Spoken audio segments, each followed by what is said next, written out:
Over the years, children have always been at the heart of Weatherfield. Hello, Grandma. Where's the toffee tin? Hiya.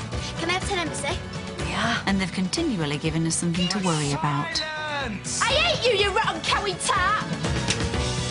Over the next half hour, we'll hear about the kids who've grown up on our screens. I had a brilliant childhood because I was doing exactly what I wanted to do. David! And reveal how they've coped with life under the spotlight. The fan mail was ridiculous.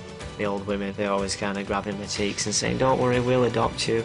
As we tell the stories behind the stories. I was giggling Gail Potter. That was sort of what she was called, and that gave me an idea of what they wanted. From 5 decades of the Corrie years.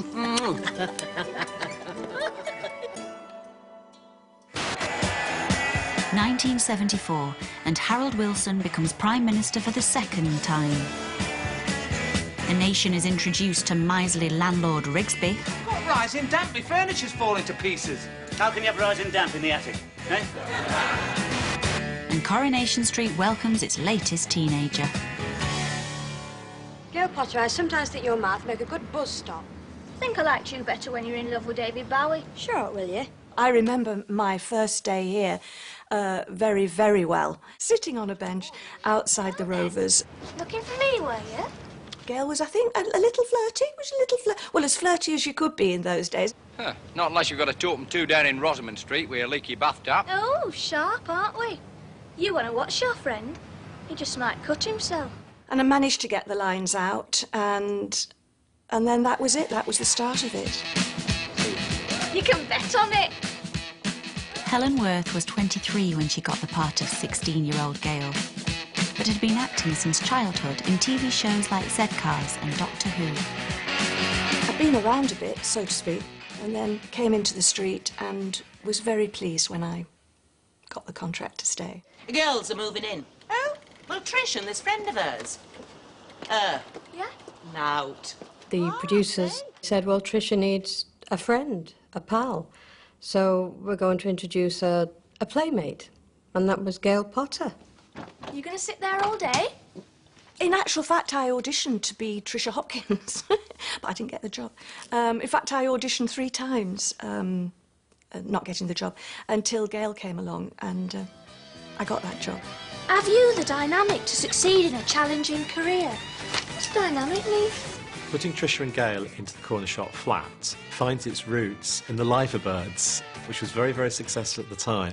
2 single girls living together, having adventures, and that's exactly what Tricia and Gail did. Well, let's have a go. They had lots of fun. They were hoping for lots of boyfriends, which they never got. He's all right, isn't he? Gail and Tricia's youthful escapades came to an end 2 years later when Tricia left the street. Had some good times, didn't we? Yeah, we did. What happened afterwards was a big wake-up call for the giggling teen. Gail got her first main story in 1976 when she fell for a sales rep, Roy Thornley, and became his mistress. What if somebody comes in? No sweat. All you do is this, and this, and this. Then everybody knows you want to be alone, don't they? Roy Thornley deflowered Gail, for want of a better word. Cheers. They think they're doing stuff now. It's got nothing on what we were doing way back. I mean, can you imagine what people thought of Gail in the broom cupboard with Roy Thornley, and he was a married man? Your wife phoned. She said, would you pick her and the kids up at Piccadilly Station? Up until Roy Thornley, I think Gail had been giggling Gail Potter. But obviously from then on, she moved into a new era of her life. She did grow up. I arrived for 6 episodes. I didn't know it was going to last 37 years, but... and I hope there's a few more yet. 2003, and London introduces the world's biggest congestion charge scheme. At 7 a.m. this morning, these were the first cars to drive into the congestion zone. It's the end of an era as Concorde makes its last commercial passenger flight. And there's a new cute kid on the block over in Weatherfield. When I got the part of Chesney, I think I was about 9. Open this flipping door, Chesney. Hang on. Obviously, it was a big thing, but at that age, you don't realise acting was just something that I enjoyed doing. The name Chesney, I just pulled out of the Guinness Book of Hit Singles, named after Chesney Hawkes. Who's that? Hey, who are you? Who are you? Sam Aston just inhabited that role immediately, and everyone took to him straight away. He was just a really lovely little boy, quite quiet, but had this real cheeky side to him. How do? I'm your Uncle Les. Sam had a brilliant ability with facial expression. Sam can pull a face, frankly. You little rascal. Put them back. What? He also was amazing, I think, in terms of wringing emotion out with a look. I'm going back into care. You what? My mum's gonna blow it with Uncle Les. The public, as soon as they saw him and this cute little boy with this terrible mother and the sister that was trying to look after him, they just fell in love with that. This is the best food I've had all year. Oh, breaks your heart, doesn't it? The old women and stuff, they always kind of grabbing my cheeks and saying, don't worry, we'll adopt you. And spend it all on yourself, though. Yeah, bless him. Within just 2 years, Sam had won numerous awards and was given a very important job to do at ITV's 50th birthday gala. I was presenting the Queen with flowers. I think my mum and dad were more nervous than I was. I was so young, I was just really chilled with it, you know what I mean? Just like, oh, nice to meet you and all that. Back on the street, it was Chesney's partnership with a four-legged friend that really captured the heart of the nation. Is he yours? Yes, so. Chesney really needed somebody who was his best mate, and it was very, very hard to find an actor who was as good as Sam, so I thought Chesney needs a dog. There you are. Who's this? He's called Schmeichel. Can he stay with us? At first, it was just going to be a little tiny Yorkshire Terrier, and I kind of booted that idea into touch straight away, saying, no, what we want is the sweetest, little, beautiful thing. Oh, good choice. That is going to grow up into the biggest thing you can possibly imagine that will cause the maximum amount of disruption in that house. I didn't even know what a Great Dane really was. I didn't know he was going to be this small horse. He'd be coming on set and he was just getting bigger by the day. I mean, dramatically, everyone would be like, oh my God, what are you feeding it? Schmeichel chewed your boot. What? It's brand new, that, you stupid mutt! I didn't realise how much of an impact he was going to have on Chesney's life. The pair were inseparable for over 7 years, although 4 different Great Danes actually played the Corrie canine. But in 2011, the time came for Chesney to say goodbye to his best friend. I wish you didn't have to go, pal. I've grown up with a dog on set, and you do become close. It sounds silly, but you do actually become close to the dog. Ready? Here we go, then. Oh, no, Schmeich. That's it. Good boy. It felt so real, do you know what I mean? When the vet had to be putting the dog down. What a brave boy you are, eh? They were tough scenes, actually. It was kind of Chesney's childhood, you know, going with it, and a new life starting with Katie and the baby. Oh, Kim. He's perfect, isn't he? Yeah. I've had a lot of good experiences, and I've been very lucky to do what I've been able to do. Recording posterity. It's been fantastic, actually. I've really enjoyed every minute of it, and still do. Coming up on the Corrie years, we remember Weatherfield's first ever wild child. 12 months from now, you'll have forgotten that Brett Flaming Falcon ever existed. And reveal that growing up in the spotlight hasn't always been easy. You know, girls kind of wanted to chat you up, and blokes didn't like that, and it just kicked off on a regular basis.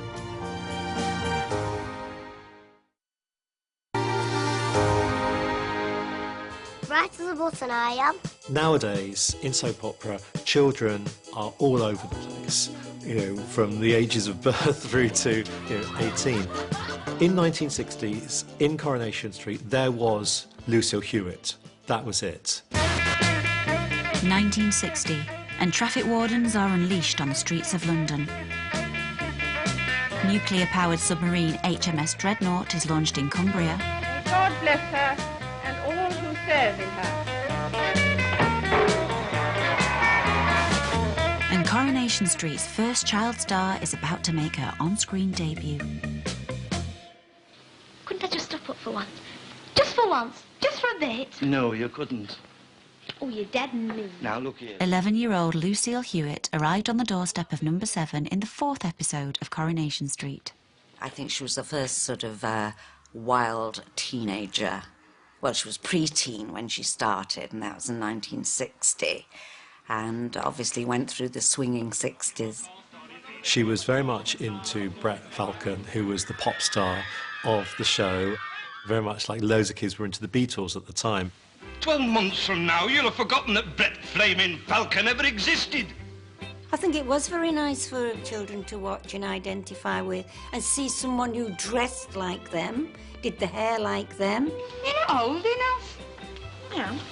Dancing like them, like the same kind of music, said the same cheeky things back. And if I hear the name Lorraine Chadwick once more, you're going to be in for trouble, young lady. Lorraine Chadwick. What do you say? Nothing. No, you're asking for it, you know. If you're a teenage rebel's quite easy to play. I'm the unluckiest person in this whole street. Because we've all gone through sort of, you know, the stroppy bit. In real life, actress Jennifer Moss was 4 years older than her on-screen character.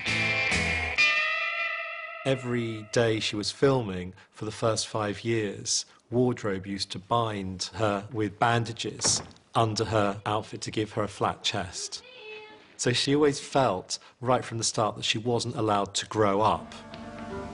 Nothing you can do comes stuck like glue to my God. Come 1964, when Lucille turned 15, Jennifer was 19 years old, which had its disadvantages away from the street. When Jennifer Moss was wanting to go out and party with the rest of the cast, she was not being served alcohol, she was being told to go home, it was her bedtime. Can I get you another drink on No, the I way? don't, darling, no. She was a young woman, yet the viewers saw her as a child. I mean, you're a lot different when you're 18 to when you're 14, aren't you? I think emotionally to handle the fame and the so-called celebrity status and going out and doing personal appearance, it's very difficult for a teenager to come through that unaffected, but she did very well. Oh, you scared me. I should think so, coming home at this hour. I mean, the swinging 60s were in, and yes, I grabbed them by the horns, spending far too much money, but never mind, you know, did enjoy it. Jennifer Moss sadly passed away in 2006, but her Coronation Street legacy will never be forgotten. I hope they remember her as what a generous, kind, decent girl she was, because that's how I remember her, and a very good actress. Smashing. 1990, and the Duke and Duchess of York introduced their new baby to the public. Princess Eugenie was fast asleep, blissfully unaware of her celebrity status. Tory MP John Gummer controversially attempts to allay fears over mad cow disease. And on Coronation Street, the Platt family welcomed their new arrival. I must admit, love, I couldn't have done better myself. Most children born in Coronation Street go through a variety of heads before an actor is cast who will take that character from childhood into adulthood. So before Jack Shepherd was cast as David, the character didn't really much feature in the show. Jack brought an incredible lot of energy and cheekiness to the role. You're not doing it again over my dead body. Well, I see what dead? Hey. Both of you and Sarah and that flaming bitch. Oi, David. David. Come here. My first scene was in Roy's Rolls. I answered the phone. Hello? Hello? Yeah, who is it? Some woman. Okay. Can I have a necklace cake, Mum? Hello? It took me like 4 months to learn that scene. It took me ages. He's always had a very old head on his shoulders as Jack, playing David, and it's quite endearing. 2 cokes when you're ready, Betty love. You are? Oh, he was gorgeous. And, do you know, he was so professional from day one. Oh, yeah. Whatever he's having. I'll have a pint if you're buying, please, mate. First place is going to the dogs. Soon after Jack P. Shepherd arrived, his character had his first on-screen partnership. What's its name? Barney. Can I hold it? You've not got any of that baby powder stuff all over you. People still stop me and go, I remember when you had that rabbit and you were so cute. It was the bane of my life doing scenes with that rabbit. It used to bite me, it looked evil, it had red eyes, I just didn't like the thing. Sadly, Barney's acting career wasn't to last as long as Jack's. Barney existed, and then he had to be written out because he didn't exist anymore. Oh, no. Oh, I'm sorry. What? He's dead. David Platt experienced many traumas growing up, but it was his turbulent family life that had the biggest effect on him. We'd stay together if we could, David. Sometimes, divorce is the best answer. The good thing about David's character is we've seen him literally grow up on the street, and he has all these reasons to be bad. I don't want you to go. It'll be all right. His own father walked out on him. His stepfather tried to kill him. He's very close to his mother, and yet I think he resents a lot of things about her. You can't bear to look at me, can you? He's got a lot of baggage and a lot of issues. We went on that journey with David to some quite dark places. 3 witches. 3 bitches. Bang. David is at his best looking from a viewer's point of view when he is being a bit evil. And you get that David look, and you know something's going on. The evil stare comes from Jack Nicholson in The Shining. There's one scene where he's looking out of a window and he's just got his head tilted down and he's got these eyes, and I just sort of like mimicked that. I think what's been the making of David recently has been his relationship with Kylie and also with Max. We're seeing David becoming much more of a grown-up, a husband, a father. Hey, mate. Did you have a good day at school? Yeah. There you go. And I think doing a really good job. I love it when I get what I want. So do I. In my eyes, I had a brilliant childhood because I was doing exactly what I wanted to do, which was act and be in front of the camera. He's so wonderful and brings so much to a scene. I'm immune to bad parenting. You're not too big for a thick ear. I've just loved every day since he arrived. 1989, and Britain's on the brink of a TV revolution. Mr. Murdoch tonight launched Sky Television, knowing that it will probably bring him no profit at all for at least 2 years. There's rioting in Bradford over Salman Rushdie's satanic verses. And Weatherfield's latest tearaway is about to bring chaos to the street. The MacDonald family gave us the opportunity to introduce 2 lively young teenage lads, and we grabbed at it with both hands. Mum, why did we have to have the back bedroom? Just me and your dad are having the front. The producers set about casting 2 boys to fill the roles of twins Andy and Steve. They came into our school assembly. We're from Granada Television, Coronation Street. If anybody's interested in playing the characters of Steve and Andy MacDonald, I thought television, the pay's going to be better than a paper round, so I might go for this. Because I'd never acted, I never wanted to be an actor. I just kind of learnt as I went along, really. There you are, your tea's cold. I've been to time to get this. I don't know. Money to burn. Hey. Simon, the way he looked, he was always going to be the naughty one. And the dynamic worked because Andy was always going to be a success. What do you think you're doing? I can't think at all. Keep it down, will you? I'm trying to do some work. Yeah, yeah. Are you off out tonight, or...? Steve, although quite intelligent, wasn't academic at all, and was just out for just having a laugh. So he got up to all sorts, stealing car stereos, doing pirate radio stations. Hey, what's that noise? Driving JCBs into shop windows. What the hell do you think you're doing? I really didn't think about how long I'd be in there for. I was just making hay while the sun shines. And they were a pain in the arse a lot of the time, you know, it has to be said. And we did have to say, oi, behave yourself. But most of the time, they worked very, very hard. What the hell's going on? For Simon Gregson, his antics with his on-screen brother carried on off-screen. We had a tutor. We used to sneak off and say, we've got to run lines, we've got to rehearse this big scene. The tutor would be right, OK. And we'd go to the pub and we'd get a sneaky pint from under the bar. There you go, lads. And we'd play pool. Hey, just think, a real live pub. Well, that'd be interesting. Has there been in one of those before? Way on, will you? The fan mail was ridiculous. We had literally bin bags full of it. It was a bit of a running joke. We didn't really answer them because we were 15. They were the start of all that celebrity. They were in right at the top. There was Jason Donovan and Kylie Minogue and the two lads, and so they got mobbed, and not all of it was easy. I know Simon had a very hard time, bless him. I had a terrible time for many years. I mean, it's only now where, you know, you can't move for supposed celebrities all over the place. It was a lot different then, so people didn't know how to take you. I'm Steve MacDonald. Andy's brother. You know, girls kind of wanted to chat you up, and blokes didn't like that, and it just kicked off on a regular basis. Listen, I don't want to talk about it, so just leave it out, all right? Tell me you're in love with her next. Despite his growing pains, Simon Gregson has remained on the street for over 22 years. The only way he's good. He's grown with his character. He's worked hard, I think, and made himself sort of indispensable to the programme. I do know all this. I look back at teenage Steve, a bit of fondness, a bit of jealousy, because he was thin and had hair. Oh, well, can't win them all, eh? He had a good time, so fair play to him.